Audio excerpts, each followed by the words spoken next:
जी हाँ दोस्तों, आप सब कैसे हैं। आशा करता हूं कि आप लोग बेहतरीन तरीके से मन लगा करके पढ़ाई कर रहे होंगे। जी दोस्तों, आज हम Bihar board class 9th chapter physics विज्ञान और मापन का पार्ट नंबर 2 लेकर के आए, जिसमें मैं आपको मापन से संबंधित कुछ जानकारी दूंगा और मात्रक के विषय में आज पढ़ाई करेंगे। चलिए दोस्तों, हम देर ना करते हुए सीधे अपने पॉइंट पे चलते हैं। हमारी पहली टॉपिक जो है प्यारे साथी, मापन से संबंधित कुछ परिभाषाएं। मापन से संबंधित क्या है, कुछ परिभाषाएं हैं। और पहली परिभाषाएं हैं मानक लंबाई। जैसे कि हम लोग कहते हैं ना कि 1 मीटर लंबा है ना, 10 मीटर बड़ा है। यह सब कहाँ से बोलते हैं, जरा सा कल्पना कीजिए, सोचिए, विचार कीजिए, तभी समझ में आएंगे। तो जब हम लंबाई बोलते तो लंबाई कौन ये कह दिया कि 1 मीटर इतना ही लंबा होता है, कहाँ से ये कह दिया गया, कौन कहा है।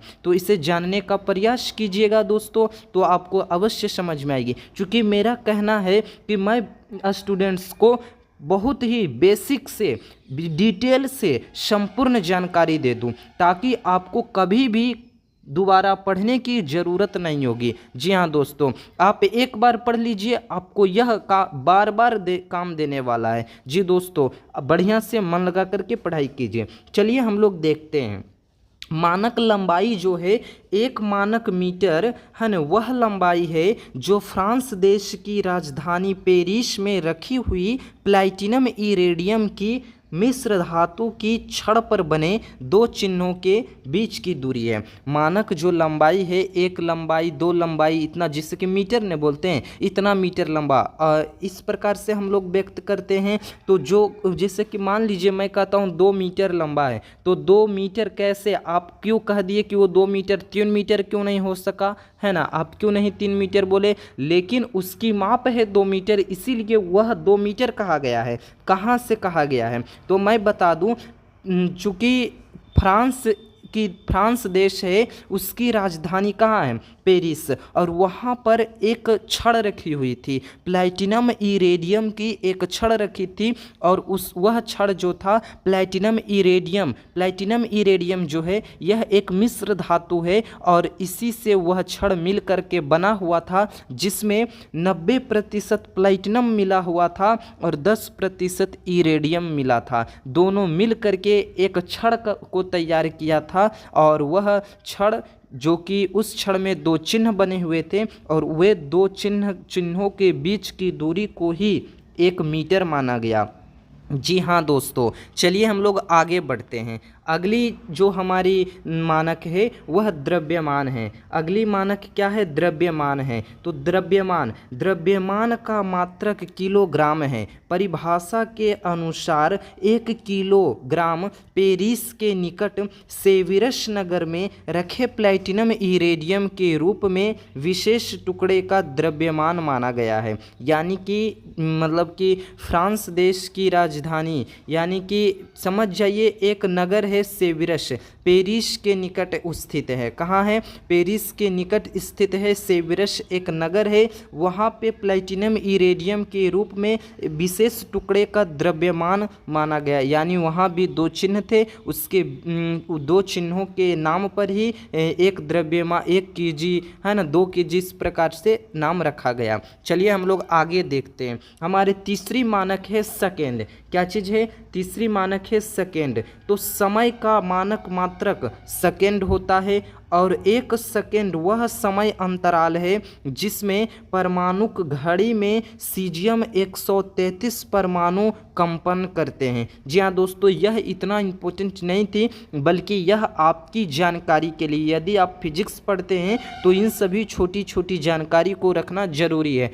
अब नेक्स्ट में जो टॉपिक शुरू होगी वह आपके लिए है और आपके इम्पोर्टेंस के लिए हैं। जी हाँ दोस्तों, चलिए हम लोग आगे बढ़ते हैं। मात्रक यानी कि यूनिट, मात्रक मतलब यूनिट। यहाँ से आपकी हर एक टॉपिक महत्वपूर्ण टॉपिक होगी, और बढ़िया से ध्यानपूर्वक समझने का प्रयास कीजिएगा। जी दोस्तों, मात्रक यानी कि यूनिट। मात्रक क्या है, मात्रक किसे कहते हैं, तो देखते हैं। किसी भौतिक राशि के मापन के लिए निर्धारित किए गए मान को उस भौतिक राशि का मात्रक कहते हैं। यानी किसी राशि को हमें मापना है और किसी भी राशि को मापने के लिए एक मान निर्धारित कर दिया गया है और उसी मान को हम लोग मात्रक कहते हैं। समझ में नहीं आया तो एक और भी अगली भाषा है मापन। मापन के मानक को मात्रक कहते हैं। छोटी सी परिभाषा है, मापन के मानक को मात्रक कहते हैं। जी हाँ दोस्तों, आई होप कि आपको यह समझ में आ गई होगी। चलिए हम लोग आगे बढ़ते हैं। मात्रक यानी यूनिट। यूनिट कुल दो प्रकार के होते हैं। मात्रक जो है यह कुल दो प्रकार के होते हैं। एक होते हैं हमारा मूल या आधारी मात्रक और दूसरा होता है विज्ञापन या व्युत्पन्न मात्रक। जी हाँ दोस्तों, एक होता है मूल या आधारी मात्रक और दूसरा विज्ञापन या व्युत्पन्न मात्रक। चलिए हम लोग इन दोनों के विषय में डिटेल से जानकारी को प्राप्त करते हैं, आगे बढ़ते हैं, है ना। मूल या आधारी मात्रक क्या होता है, अब हमको पढ़नी है मूल या आधारी मात्रक है क्या चीज़, तो समझते हैं।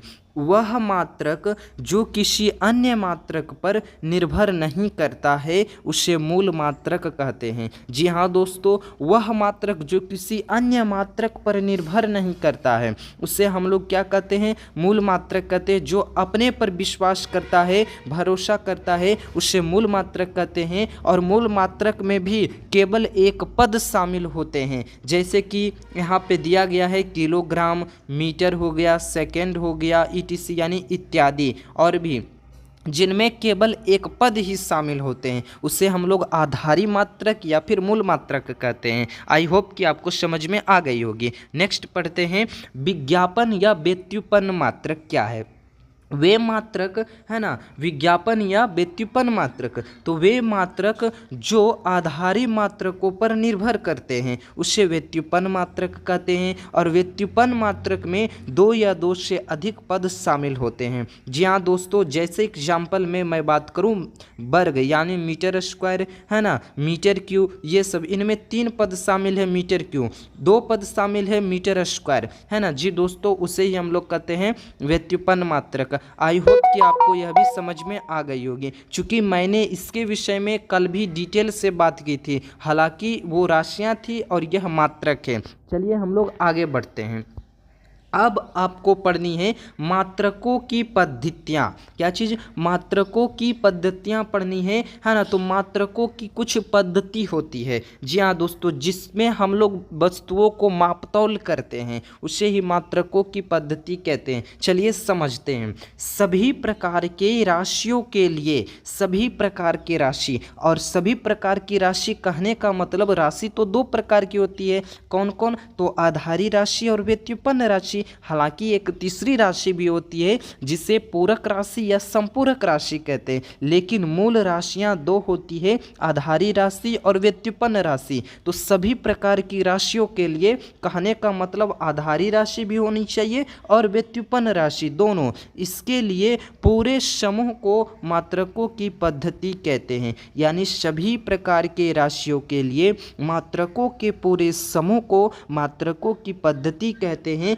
जैसे हमारी पहली पद्धति है MKS पद्धति, दूसरा है CGS मापन पद्धति और तीसरी है फुट पाउंड सेकेंड मापन पद्धति। चलिए इन तीनों पद्धतियों के विषय में संपूर्ण जानकारी लेते हैं। आई होप कि आपको यह समझ में आ गई होगी। नेक्स्ट बढ़ते हैं। तो पहली हमारी मापन जो पद्धति है वह है MKS मापन पद्धति, जो कि आपका SI पद्धति है। MKS मापन पद्धति जो है वह आपका SI मापन पद्धति हो जाता है। जी हाँ दोस्तों, हम लोग आगे बढ़ते हैं। M का मतलब क्या होता है, तो M का मतलब है मीटर यानी कि लंबाई, K का मतलब होता है किलोग्राम यानी कि द्रव्यमान, और S का मतलब होता है सेकेंड यानी कि समय। तीनों मात्रक पद्धति में समय ही एक ऐसा है जो कि समान होता है। जी हाँ दोस्तों, आगे बढ़ते हैं, हमारी नेक्स्ट मापन पद्धति है सीजीएस मापन पद्धति, है ना, सीजीएस मापन पद्धति। इसमें सी का मतलब होता है सेंटीमीटर यानी लंबाई, जी का मतलब होता है ग्राम यानी कि द्रव्यमान, और एस का मतलब होता है सेकेंड यानी कि समय। देखिए समय जो है सब में लगता जा रहा, यानी सभी मापन पद्धति में समय समान होता है, बराबर होता है। आगे भी देखते हैं दोस्तों, तीसरी मापन पद्धति है फुट पाउंड सेकेंड मापन पद्धति, जो एक ब्रिटिश मापन पद्धति है। जी हाँ दोस्तों, फुट पाउंड सेकेंड मापन पद्धति जो है यह एक ब्रिटिश प्रणाली पद्धति है। तो आपसे प्रश्न भी किया जा सकता है कि ब्रिटिश मापन प्रणाली क्या है, तो आपको कहना होगा फुट पाउंड सेकेंड मापन पद्धति जो है यह एक ब्रिटिश मापन प्रणाली है ना। एफ का मतलब क्या होता है दोस्तों, तो फुट होता है यानी कि लंबाई है। दूसरा पी का मतलब पाउंड होता है यानी द्रव्यमान, जिसे एलवी से प्रदर्शित करते हैं, याद रखिएगा चिन्ह को जी दोस्तों। और तीसरी समय यानी कि सेकेंड। जी दोस्तों आगे बढ़ते हैं, हमारे एलबी यानी एक एलबी यानी एक पाउंड बराबर क्या होता है, तो एक पाउंड बराबर जो है होता है 453 ग्राम, याद रखिएगा एक पाउंड बराबर 453 ग्राम होता है। जी हाँ दोस्तों आगे बढ़ते हैं, तो समय का मात्रक सभी मात्रकों में एक समान होता है। जी हाँ दोस्तों, अभी हमने देखा 3 मात्रक और तीनों में समय जो थे वह समान थे, तीनों में समय थे। आगे बढ़ते हैं, कुछ टॉपिक से पॉइंट है उसे भी कवर करने का प्रयास करते हैं। भारत में अंतर्राष्ट्रीय प्रणाली कब, भारत में अंतर्राष्ट्रीय प्रणाली 1 अप्रैल 1957 में लागू की गई थी। अंतर्राष्ट्रीय प्रणाली के विषय में हम लोग आगे भी इंटरनेशनल सिस्टम, इसके विषय में मैं आगे बढ़िया से बताऊंगा, आपको टेंशन लेने की कोई ज़रूरत नहीं है। जी हाँ दोस्तों, कब 1 अप्रैल 1957 ईस्वी में लागू हुई थी, कब, तो अंतर्राष्ट्रीय प्रणाली। जी दोस्तों आगे बढ़ते हैं, भारत में अंतर्राष्ट्रीय प्रणाली, यह मैं इसके विषय में अभी मैं बात कर चुका हूँ, बता दिया। नेक्स्ट है मात्रकों की एसआई पद्धति को, क्या चीज़, मात्रकों की एसआई पद्धति को विकसित तथा मापताल के सम्मेलन द्वारा सिफारिश 1971 में की गई थी। कब, तो 1971 ईस्वी में की गई थी। यह सब छोटी छोटी जानकारी है जो कई प्रतियोगिता परीक्षाओं में पूछी जा चुकी है, इसीलिए मैं आपको अभी से तैयार करा रहा हूँ।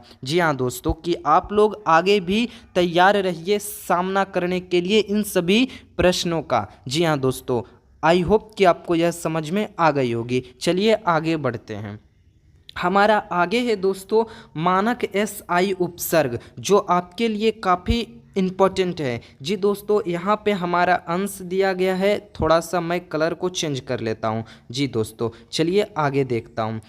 आगे है हमारी जैसे कि अंश हो गया, ठीक है, अंश, और उसके बाद उपसर्ग हो जाते हैं, फिर संकेत हो जाते हैं, और इन तीनों को बेहतरीन से बेहतरीन तरीक़ों से समझने का प्रयास करते हैं। जी दोस्तों पहला है जैसे कि उपसर्ग मिली, माइक्रो, नैनो। आगे बढ़ते हैं तो पीको, फेम्टो, एटो आता है, और इसे समझने का प्रयास करूंगा, मैं इसका ट्रिक भी दूंगा हालांकि। जी दोस्तों जैसे कि अंश जो है वह माइनस में रहेंगे, -3, और 3 का पहाड़ा चलेगा यहाँ पे, जो है ना, यहाँ 3 का पहाड़ा चलेगा कुल 18 तक, जैसे 10 पर पावर -3, 10 पर पावर -6, 10 पर पावर -9, इसी प्रकार से आपको 18 तक देखने को मिलेंगे। तो पहली हो जाती है मिली, माइक्रो और नैनो, और मिली को हम लोग प्रदर्शित करते हैं एम से, यानी इसमें जो होता है इसका संकेत स्मॉल लेटर से किया जाता है, और माइक्रो को यू से प्रदर्शित करते हैं और नैनो को एन से प्रदर्शित करते हैं। जी हाँ दोस्तों आगे बढ़ते हैं हम लोग, जैसे कि आगे बढ़ गए तो 10 पर पावर देख रहे होंगे 12, फिर 15, और फिर 10 पर पावर -18। उपसर्ग है पीको, फेम्टो और एटो, पीको, फेम्टो और एटो, और इसको भी प्रदर्शित करेंगे, पीको को पी से और फेम्टो को एफ से और एटो को ए से प्रदर्शित करते हैं। इसे आप याद कर लीजिएगा क्योंकि आपको आगे यह काम आने वाला है। जी दोस्तों मैं इसे बनाने के लिए भी बताऊँगा, आगे बढ़ते हैं अभी फ़िलहाल के लिए मैं, है ना। तो मानक SI उपसर्ग अब हम लोग जानेंगे। क्या चीज़ जानेंगे? मानक SI उपसर्ग जानने वाले हैं। तो जैसे इसमें गुणाज आता है, उपसर्ग आता है और संकेत आता है, और इसमें जो संकेत होता है वह सभी कैपिटल लेटर से लिखा जाता है, स्मॉल से नहीं बल्कि बड़ी अक्षर से हम लोग इसमें प्रदर्शित करते हैं। यह बात याद रखिएगा। इसमें प्लस आता है, चूँकि गुणाज है तो धनात्मक संख्या होती है। 10 पर पावर 3, 10 पर पावर 6, 10 पर पावर 9, ठीक इसी प्रकार से 18 तक कुल चलते हैं। जैसे उपसर्ग में हो गया किलो, मेगा, जीगा, फिर आता है टेरा, पेटा, एक्सा, और इसका सूचित करते हैं कैसे? मेगा को एम से और जीगा को जी से। आगे बढ़ते हैं दोस्तों, तो आगे गुणाज में ही आता है, जैसे कि प्लस का 12 10 पे पावर प्लस का 12 10 पे पावर 15 और 10 पे पावर 18, और उपसर्ग में देखें तो टेरा, पेटा, एक्सा, और इसे टी से प्रदर्शित करते हैं, इसे पी से, और एक्सा को ई से प्रदर्शित करते हैं। हम इसे याद करने का एक ट्रिक लेकर के आए हैं, जो मैं आपको ट्रिक बताने जा रहा हूँ। जी हाँ दोस्तों, देखिए यहाँ पे मानक SI उपसर्ग का ट्रिक्स दिया गया है। मानक SI उपसर्ग का ट्रिक बताया गया है। जैसे कि मैं बात करूँ, कुमार मोहन जी TPA, क्या चीज़? कुमार मोहन जी TPA। कु का मतलब होता है, यानी कुमार का मतलब होता है किलोग्राम। क्या होता है?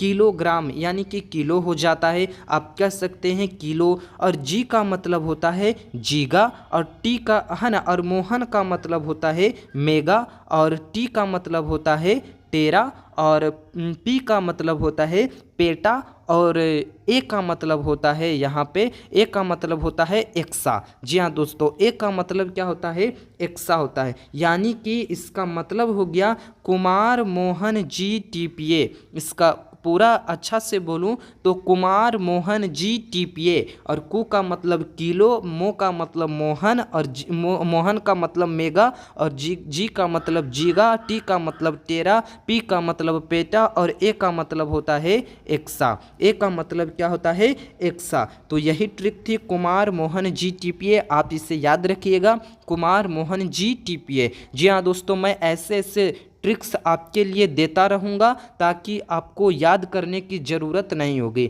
जी हाँ दोस्तों, आई होप कि आपको यह भी समझ में आ गई होगी। हमारा कुल इतना ही टॉपिक्स था आज कवर करना, और मैं इसे अच्छे से कवर कर दिया है। जी दोस्तों, आप बढ़िया से मन लगा करके पढ़ाई कीजिए। यदि कोई किसी भी प्रकार की समस्या होती है तो आप हमें इस नंबर से कॉन्टेक्ट कर सकते हैं।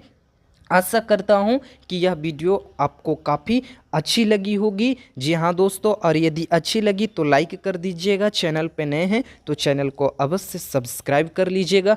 आप लोगों ने हमारे साथ वीडियो के अंत तक बने रहे, इसके लिए मैं आप सभी को दिल की गहराइयों से बहुत बहुत धन्यवाद देता हूँ। थैंक यू दोस्तों, बहुत बहुत धन्यवाद।